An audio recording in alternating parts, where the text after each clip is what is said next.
Su palabra en mí es la espada que atraviesa hasta el alma. Su palabra en mí es la luz que alumbra mi camino. Bien, hermanos, posiblemente uno de los hechos que más personalmente recuerdo como consecuencias o secuelas de la Segunda Guerra Mundial fue la división que existía en Alemania. Tal vez muchos recuerdan, otros no, y era el denominado Muro de Berlín. En 1945 terminó la Segunda Guerra Mundial, pero en 1961 se hizo y se construyó el Muro de Berlín. Saben, hermanos, este muro fue a causa de que muchas personas pasaban del oriente de Alemania al occidente, porque estaba dividido el mundo en realidad. No solamente estaba dividido Berlín, sino el mundo estaba dividido dentro de dos modelos, un modelo capitalista y un modelo comunista. Entonces se había erigido un muro que hacía una separación de estos dos modelos. El primer ministro británico, Winston Churchill, había denominado este muro como una cortina de hierro, por la cual se conocía también que comenzaba la Guerra Fría en todo el mundo. Una guerra no bélica, pero era una guerra de dos modelos económicos. Lo interesante de esto, hermanos, es que tal como Churchill lo había denominado, se había construido una cortina, una barrera, un muro que dividía dos modelos. Y esto había hecho que las personas, inclusive familias y amigos, no tengan acceso, no podían visitar a sus propios parientes, no podían atravesar, existía una separación, y esto es algo muy triste. Y de los recuerdos que tengo de aquella época, que no lo podía comprender bien porque era aún pequeño, es que las noticias decían y las personas estaban fervientes ahí destruyendo el muro con picotas, combos, alegres de que por fin ese muro tenía que ser derribado. Y se había derribado una separación que existía y Alemania fue reunificada nuevamente. Hermanos, algo muy parecido es de lo que quiero compartirles hoy. Nosotros tenemos un acceso que antes no lo teníamos, y ese acceso es al lugar santísimo, un acceso directo a Dios. Y había una barrera que existía en el tabernáculo y en el templo, que es el velo. Y inicialmente quiero compartirles acerca de esto. Vayamos por favor a Éxodo capítulo 26. Vamos a leer los versículos 31 al 33. En esta primera parte quiero hablarles acerca de este antiguo pacto, cómo eran las cosas antes, un sistema de ofrendas y sacrificios que se tenían que realizar para que logremos acercarnos a Dios y obtener el perdón. Así se había establecido. Y dentro de todas las ordenanzas que Dios había instruido, había también una específica que era acerca del velo, y eso es algo que vamos a leer ahora. Éxodo capítulo 26, versículos 31 al 33, lo vamos a leer juntos, por favor. 2 y 3. Harás un velo de azul púrpura, carmesí. Será hecho de obra primorosa, con querubines, y lo pondrás sobre 4 columnas de madera de acacia. Sus capiteles de oro sobre basas de plata, y pondrás el velo debajo de los corchetes, y meterás allí el velo adentro. El arca del testimonio os hará separación entre el lugar santo. Hermanos, en esta parte la instrucción era clara, no tenían que fabricar este velo. Tal como dice, lo vuelvo a leer, dice: también harás un velo de azul púrpura, carmesí y lino torcido, será hecho de obra primorosa con querubines. Dios había dado instrucciones muy precisas y certeras hasta en estos pequeños detalles en el velo. El 32 dice: y lo pondrás sobre 4 columnas de madera acacia, una madera muy resistente, cubiertas de oro. Si podemos imaginarlo, ya nos damos cuenta de cómo estaba siendo construido todo esto. Sus capiteles de oro sobre basas de plata, y pondrás, dice el verso 33, el velo debajo de los corchetes y meterás allí del velo adentro el arca del testimonio. Y aquel velo tendrá una función. Dice, os hará separación entre el lugar santo y el lugar santísimo. Hermanos, esa era la ordenanza y la función que tenía el velo. Tenía que separar. Este ejemplo que les ponía al principio de este muro hacía una separación. Pero a nivel espiritual tenemos que siempre tener en cuenta que Dios es un Dios santo y que nosotros convivimos y tenemos pecado. Y fácilmente así no podíamos acercarnos a Dios. Había un velo de separación y este lugar, el lugar santo, era un lugar, una habitación un poco más grande donde los sacerdotes podían ministrar regularmente. Pero el lugar santísimo era una habitación un poco más pequeña en la que el sumo sacerdote, en lo que es denominado el Yom Kippur o el día de la expiación, ingresaba una vez al año para pedir el perdón de los pecados delante de Dios. Ingresaba con 2 animalitos, ¿no? Tomaba un cordero en el cual derramaban su sangre para el perdón de nuestros pecados. Y también el sumo sacerdote hacía algo bien interesante con el otro macho cabrío, un cordero también. Él le ponía las manos encima de su lomo y de cierta forma así estaba como transfiriendo los pecados de todo el pueblo a este macho cabrío y después lo liberaba hacia el desierto. Es lo que tal vez muchos estamos familiarizados con ese nombre también y de ahí surge que es el chivo expiatorio, porque estaba expiando los pecados del pueblo a través de este cordero y era despedido hacia el desierto. Esto se hacía una vez al año para el perdón de los pecados. Entonces, hermanos, el velo aquí tenía una función. Y para que nos hagamos una idea un poco más clara de cómo estaba construido, un historiador, Flavio Josefo, describía de que el velo aproximadamente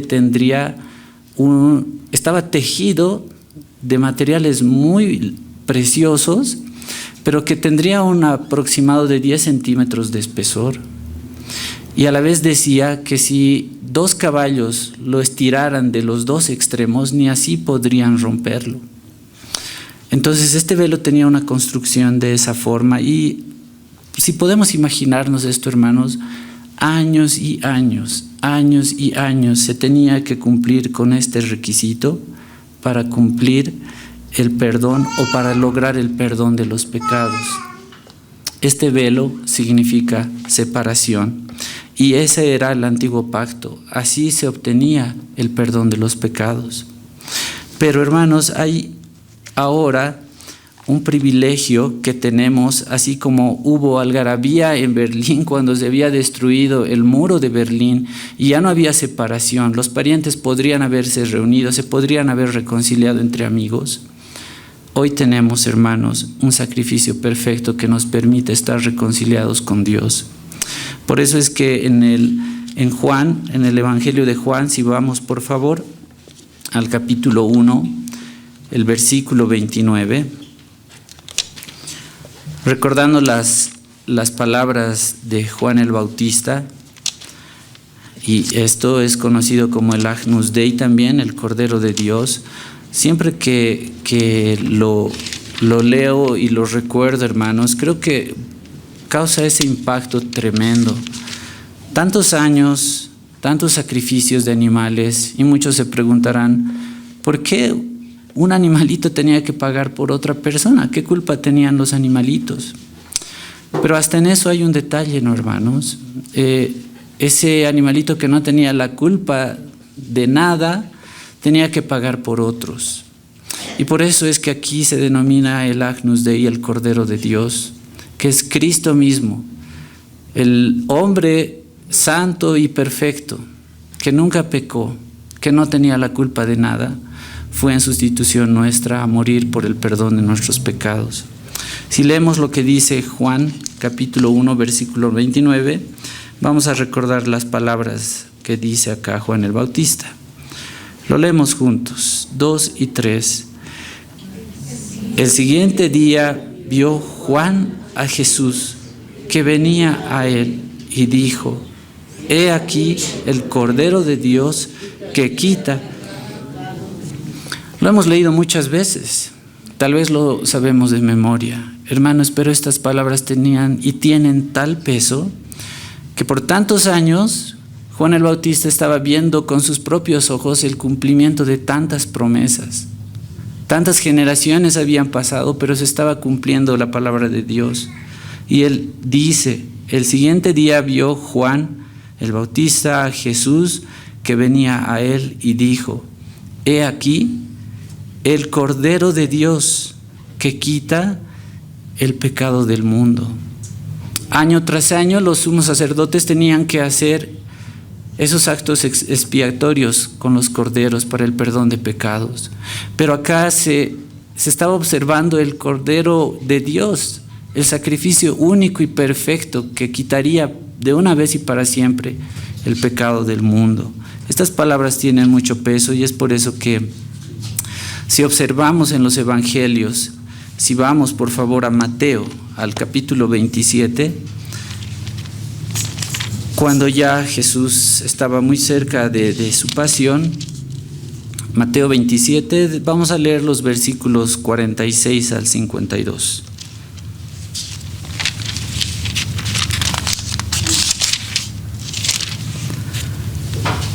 Y en esta porción se habla acerca de la crucifixión y muerte de Jesús.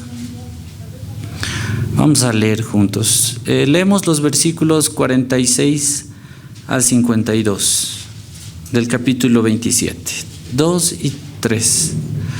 Cerca de la hora novena, Jesús clamó a gran voz diciendo: Elí, Elí, lama sabactani. Esto es: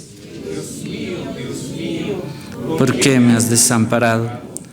Algunos de los que estaban allí decían al oírlo: a Elías llama este. Y al instante, corriendo uno de ellos, tomó una esponja y la empapó de vinagre y poniéndola en una caña le dio a beber. Pero los otros decían: deja, veamos si viene Elías a librarle. Mas Jesús, habiendo otra vez clamado a gran voz, entregó el Espíritu. Y he aquí el velo del templo se rasgó en dos, de arriba abajo, y la tierra tembló, y las rocas se partieron, y se abrieron los sepulcros, y muchos cuerpos de santos que habían dormido se levantaron. Hermanos, ¿qué momento se estaba viviendo? Si bien les decía al principio, un momento que se quedó en mi memoria, que era la caída del muro de Berlín. ¿Se imaginan el momento que se estaba viviendo en este instante que relata este pasaje? Estaba muriendo Jesús, cumpliendo así con ese sacrificio único y perfecto. Y por eso es que las personas que estaban ahí no podían entenderlo. El verso 50 dice: mas Jesús, habiendo otra vez clamado a gran voz, entregó el Espíritu. Y he aquí, el velo del templo se rasgó en dos, de arriba abajo, y la tierra tembló y las rocas se partieron, y se abrieron los sepulcros, y muchos cuerpos de santos que habían dormido se levantaron. Parece algo irreal, pero pasó así, hermanos. Y quiero que comparemos con un versículo o una porción paralela que está en Marcos, capítulo 15. Vamos a esta porción, por favor, los versículos 34 al 39.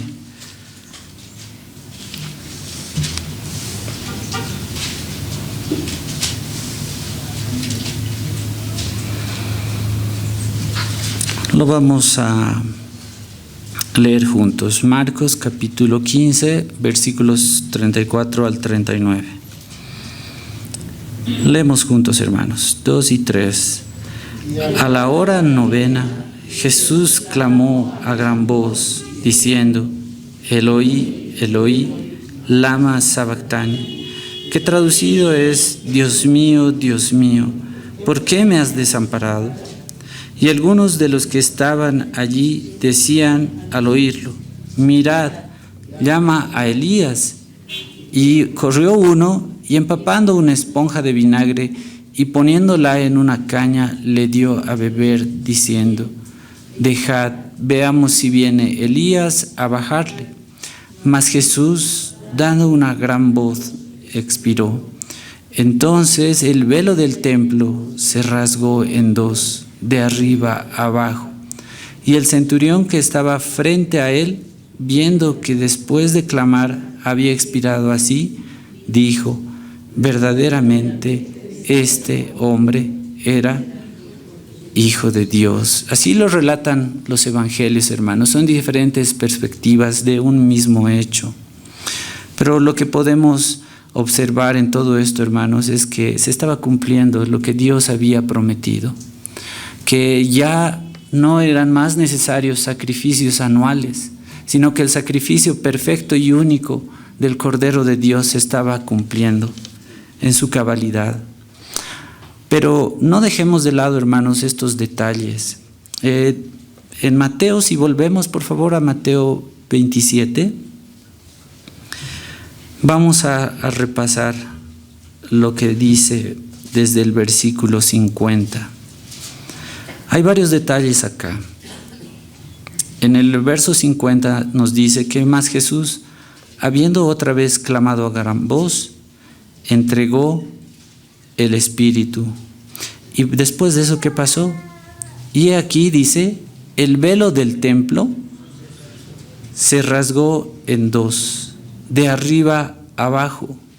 Esto inicialmente, hermanos, justamente este velo se había rasgado de arriba hacia abajo. Es un hecho sobrenatural.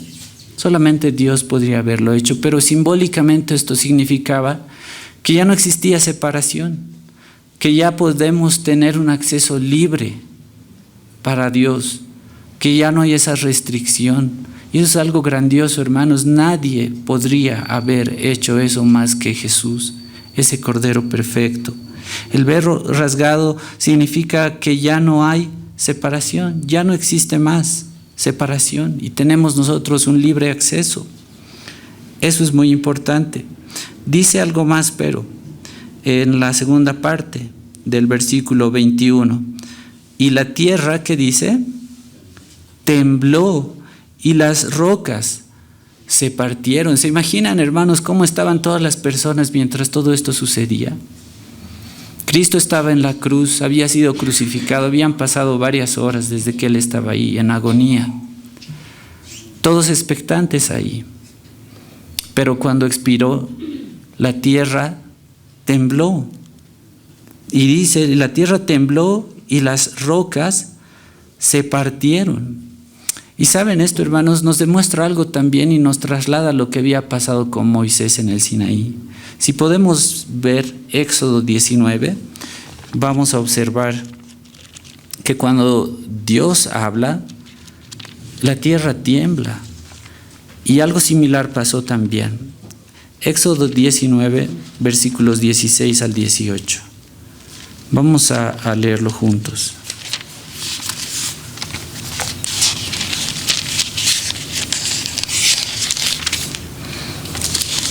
Lo vamos a leer a la voz de 2 y 3.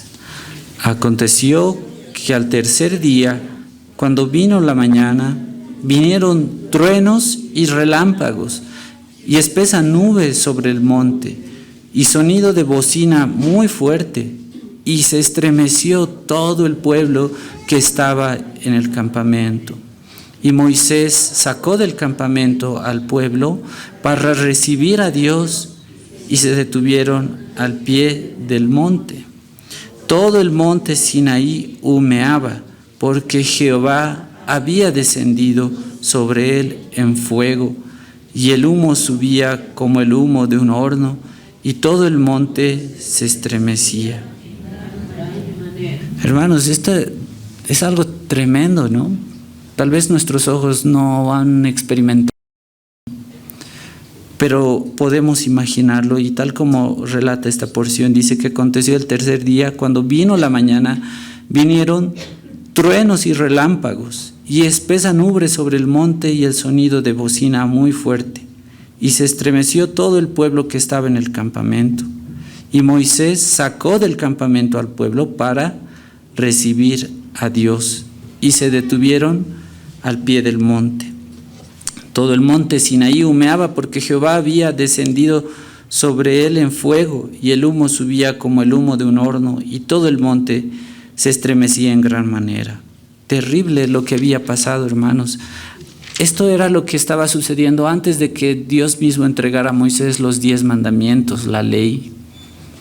Pero para abolir la ley y que venga este nuevo pacto en el cual nosotros tenemos libre acceso hacia Dios, pasó algo similar, lo que leíamos en Mateo.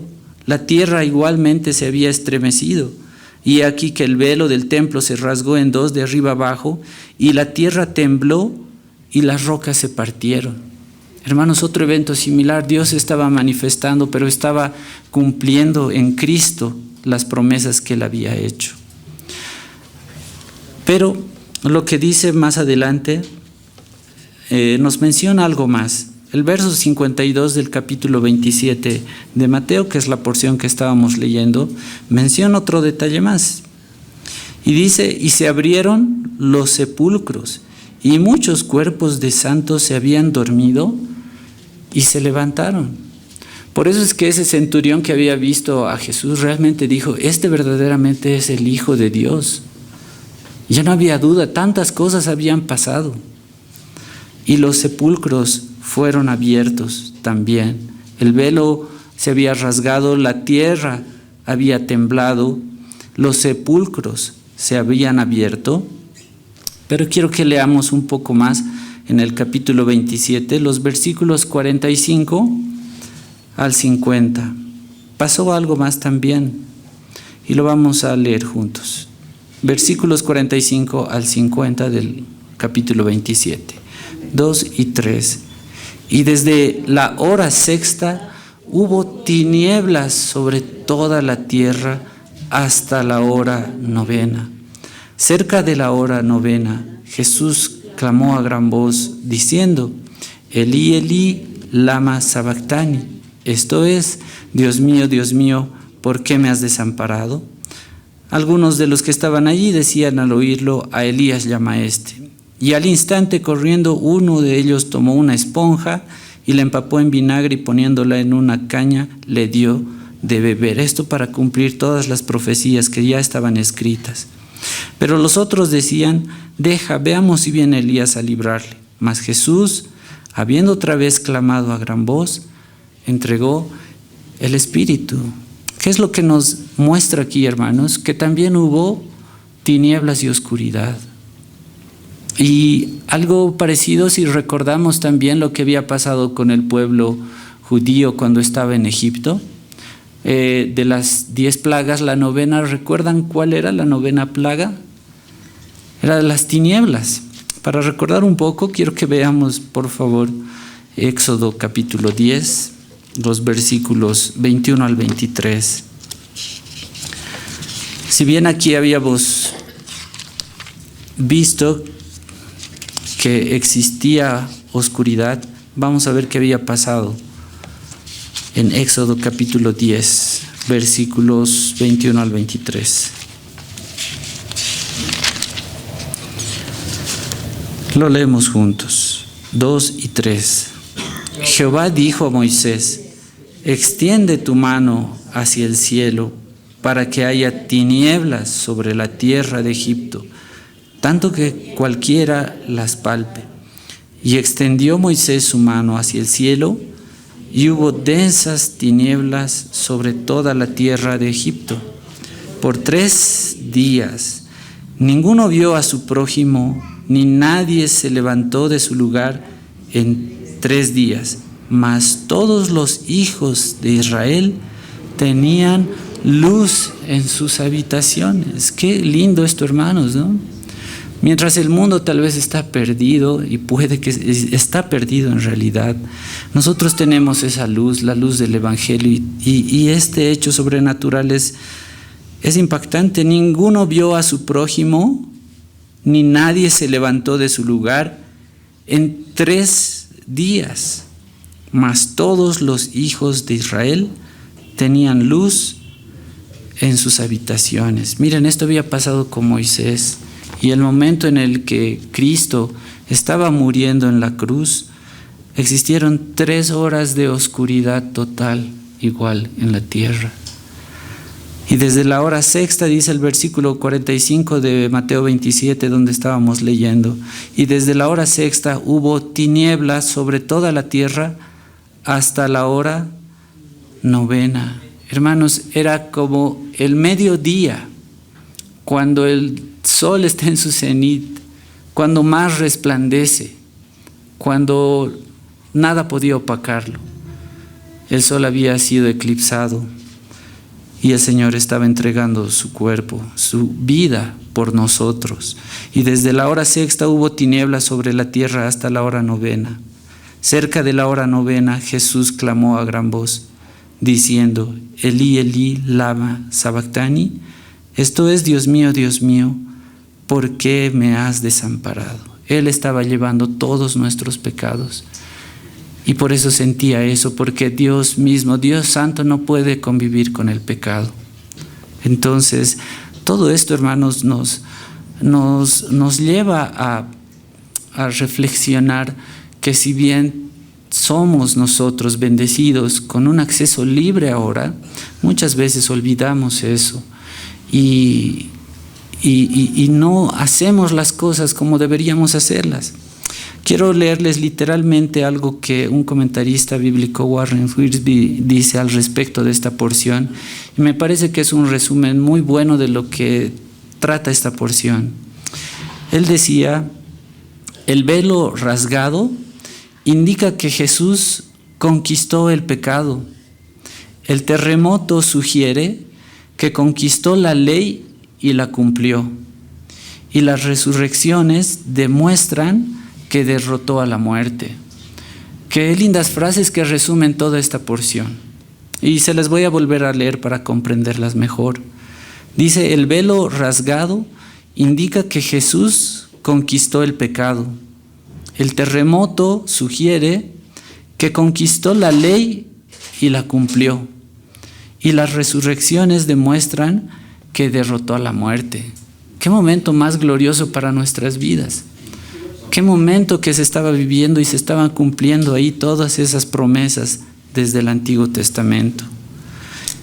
Y para finalizar, hermanos, teniendo todo esto ya en mente, creo que es necesario repasar los beneficios y responsabilidades que nosotros tenemos por esta obra perfecta de Jesús. Hay muchas, pero vamos a ir al libro de Hebreos, por favor. Y en Hebreos habla bastante de todo esto. Y vamos a leer inicialmente el capítulo 4, los versículos 14 al 16.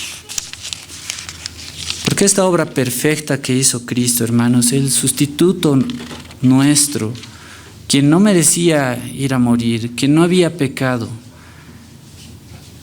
y fue en nuestro lugar. Eso nos llama también a nosotros primero a ser conscientes de los beneficios que tiene eso, pero que también tiene responsabilidades. Hebreos 4, versículos 14 al 16. Luego vamos a leer juntos, 2 y 3.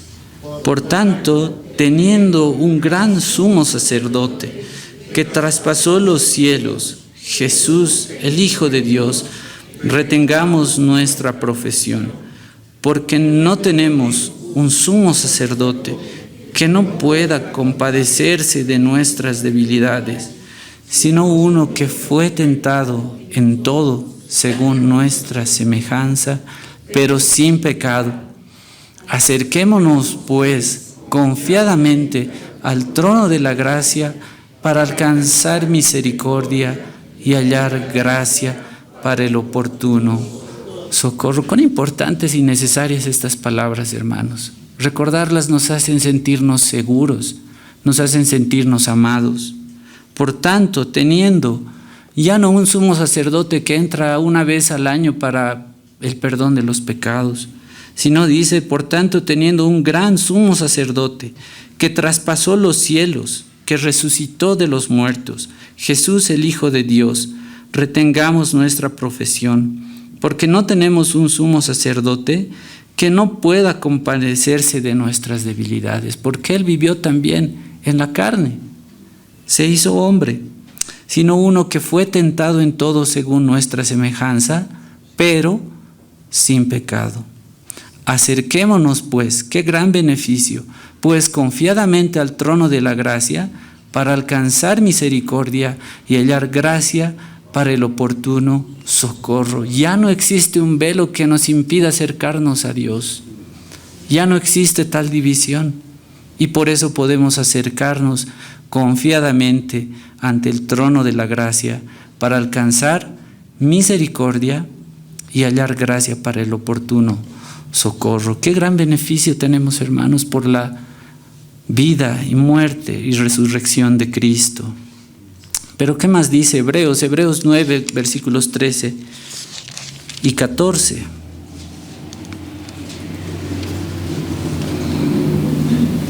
Nos recuerda que la sangre de Cristo es mucho más valiosa.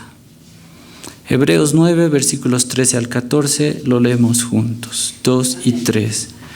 Porque si la sangre de los toros y de los machos cabríos y las cenizas de la becerra, rociadas a los inmundos, santifican para la purificación de la carne, cuánto más la sangre de Cristo, el cual, mediante el Espíritu Eterno, se ofreció a sí mismo sin mancha a Dios, limpiará vuestras conciencias de obras muertas para que sirváis al Dios vivo. Hermanos, nos hace valorar lo que Cristo hizo por nosotros, pero a la vez nos da una responsabilidad, porque dice, porque si la sangre de los toros y los machos cabríos y las cenizas de la becerra rociadas a los inmundos santifican para la purificación de la carne, cuánto más la sangre de Cristo, el cual mediante el Espíritu Eterno se ofreció a sí mismo sin mancha a Dios, limpiará vuestras conciencias de obras muertas. ¿Con qué propósito? Para que sirváis al Dios vivo. Hermanos, también tenemos una responsabilidad. Y qué lindo es que estemos aquí reunidos todos.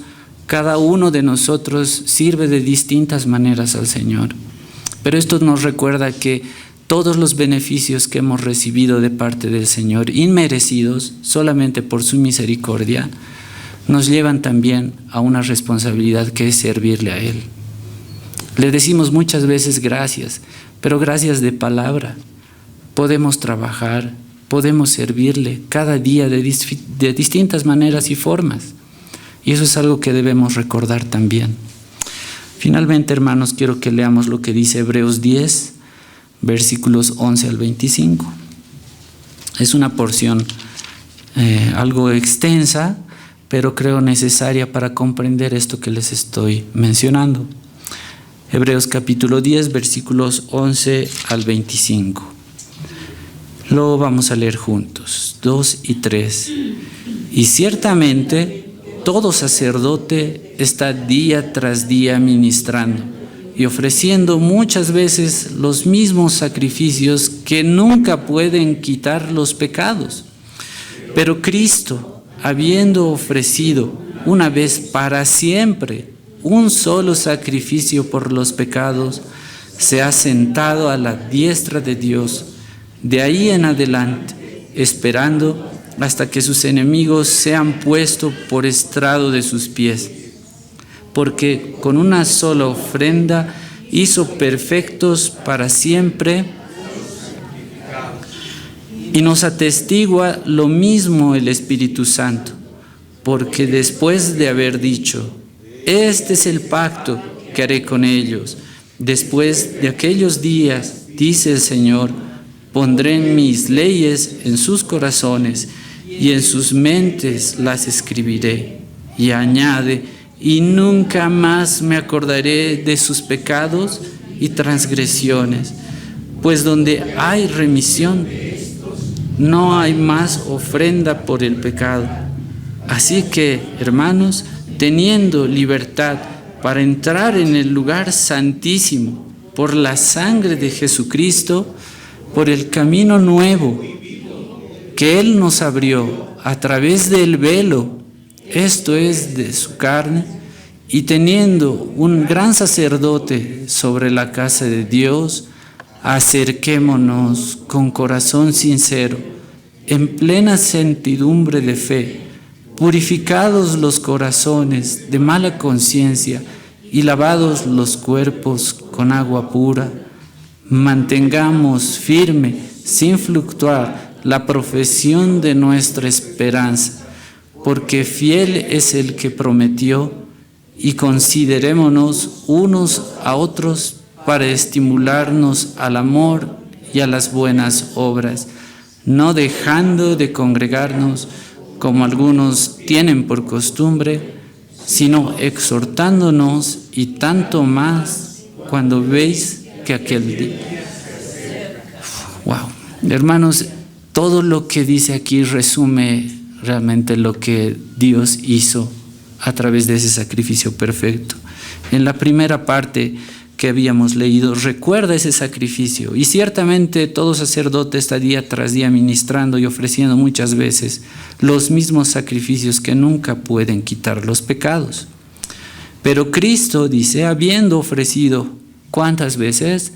Una vez y para siempre un solo sacrificio por los pecados, se ha sentado a la diestra de Dios. De ahí en adelante, esperando hasta que sus enemigos sean puestos por estrado de sus pies, porque con una sola ofrenda hizo perfectos para siempre a los santificados. Hermanos, eso nos recuerda la misericordia de Dios en nuestras vidas. La justicia de Dios está intacta, Él es justo, pero a nosotros nos ha alcanzado su misericordia.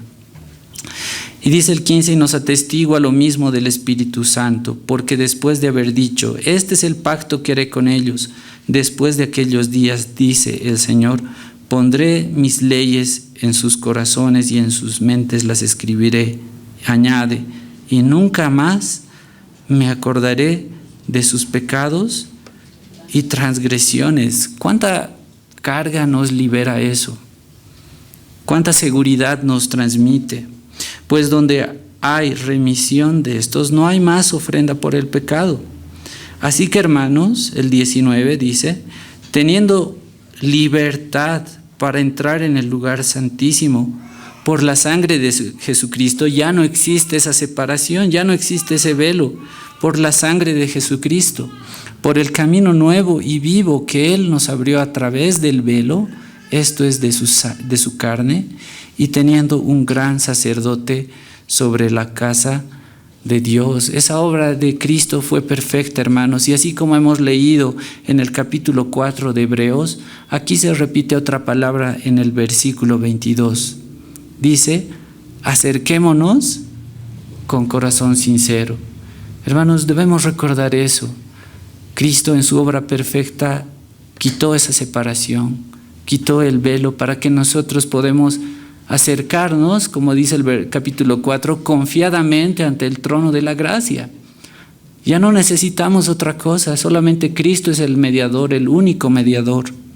Y aquí dice que debemos acercarnos con corazón sincero, en plena certidumbre de fe, purificados los corazones de mala conciencia y lavados los cuerpos con agua pura.